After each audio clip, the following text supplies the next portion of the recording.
Welcome, everyone. It is Tuesday, January the 24th. By the way, this is day 1,000 for the Senate's failure to pass a budget. That's a record. All right, here's the company. Ed Butowsky is with us from Chapwood Investments. Sandra Smith, of course. Nicole, right there on the floor of the New York Stock Exchange, always part of the conversation.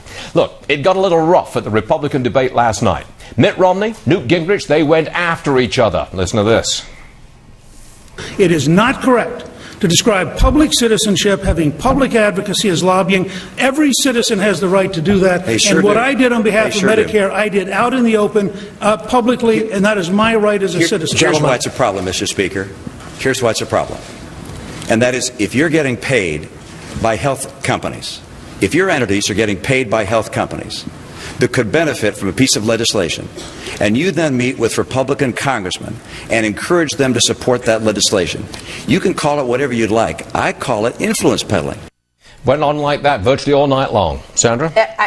After getting trounced in South Carolina, Mitt Romney came back last night firing on all cylinders. That was the tone of the debate. It was very strong. Mitt Romney put himself out there as a true leader, much more aggressive this time around, and he called Newt Gingrich a failed leader who resigned in disgrace. You know, the next fight could be over Mitt Romney's taxes, which were just released this morning. Ed Butowsky, look, you manage money for wealthy people. Is it fair to attack them for trying to keep more of their money? Well, of course not. I mean, look, Mitt Romney is following the rules. If you don't like the rules, change the rules. But the rules are, and he has done absolutely nothing except follow exactly what the law states. And it looks, suspect when you start looking at offshore accounts. But if you understand how wealthy people manage their money, having some offshore accounts is very normal. But it looks bad, doesn't it? Well, I mean, let's not put it like that. It is exploitable by your political opponents. For You've given people them red meat to go after. Right. For people who aren't knowledgeable on how this works, it does look that way, but it isn't. Can a rich man run for the presidency?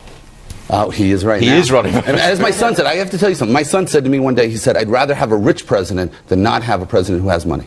All right, McDonald's, a big name stock that you know, over $100 a share. Profit report out this morning. Quickly, Nicole, where is it at, pre-market? It was looking good. It has an upside bias. It's hovering between flat and slightly higher. It's looking great. Great numbers, beating the street, and there you go. It could test its all-time high again today. Could be the stock of the day. We shall see. Opening bell coming up in a couple of minutes, that is. Back in a second.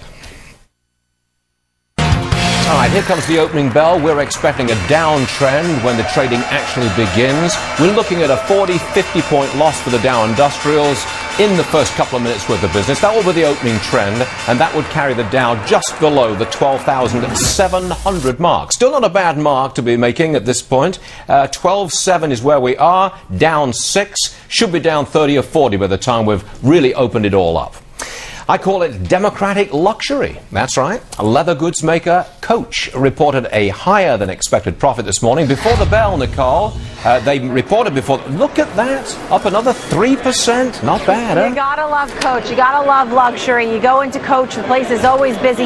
You see it here reporting better than expected profit in the latest quarter, up 3%. It's doing quite well. And so you see here with an up arrow. Not bad at all. We have a lot of movers today. The one to the downside is BTU. We'll talk about it later, Peabody Energy. What's up?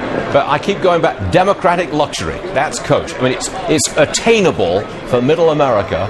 It's expensive, but it's attainable. Therefore, it's got almost a mass market. That stock's just gone straight up over the years. It's expensive, but not as expensive as Louis Vuitton. Yeah, that's right. Right. Our expert on the rich, Ed Butowsky, is with us. He's nodding his head sagely. You agree with me? Democratic luxury. Well, that's no what Coach is. About that. And also, what Nicole just said is absolutely right. You go into a Louis Vuitton and some of these very high-end places, you can't afford those, but then people go down to the Coaches, which are, a great brand. There is no such thing as a Louis Vuitton outlet, is there? No, there's definitely not. And let me tell you something. Black Friday, I stood outside a Coach outlet. Yes. You have to wait in a line to get in the store. Yeah. $66. That's the price of the stock right now.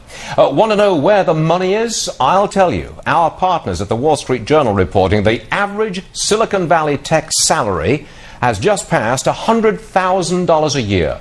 This certainly looks like a bright spot for the economy. Yeah, let's start with you, Sandra. Yeah, no shortage of jobs as far as hiring tech professionals out there. The average salary jumping above $100,000. It's even hard for them to find the right workers right now. You're talking about the debut of many startup companies. Facebook, Zynga, Twitter, you had LinkedIn and Zynga go public last year.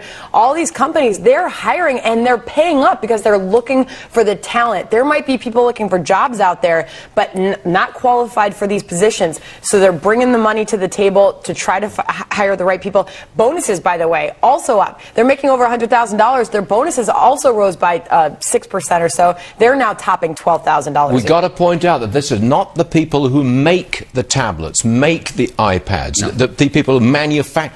That's not these people. But there's one other point to this. Programmers and engineers. Yeah, but the cost of living there, this is another important point. It's 52% higher than the national average. So if you're going to attract people, you're going to have to pay up for it. I mean, I know a lot of athletes, when they go to play in California, their contracts are a lot higher to take to actually compensate for the cost of living and the increased taxes. That's right. Let's not forget California's very high tax rate. Exactly. 10%, I think, at the top end, right? I think it's 10%. About 10.7. All right, next topic on Varney and Company, that would be Mitt Romney releases his tax returns. I've got some numbers for you. 3 main numbers to check out. First off, Mitt Romney made $21.7 million in 2010.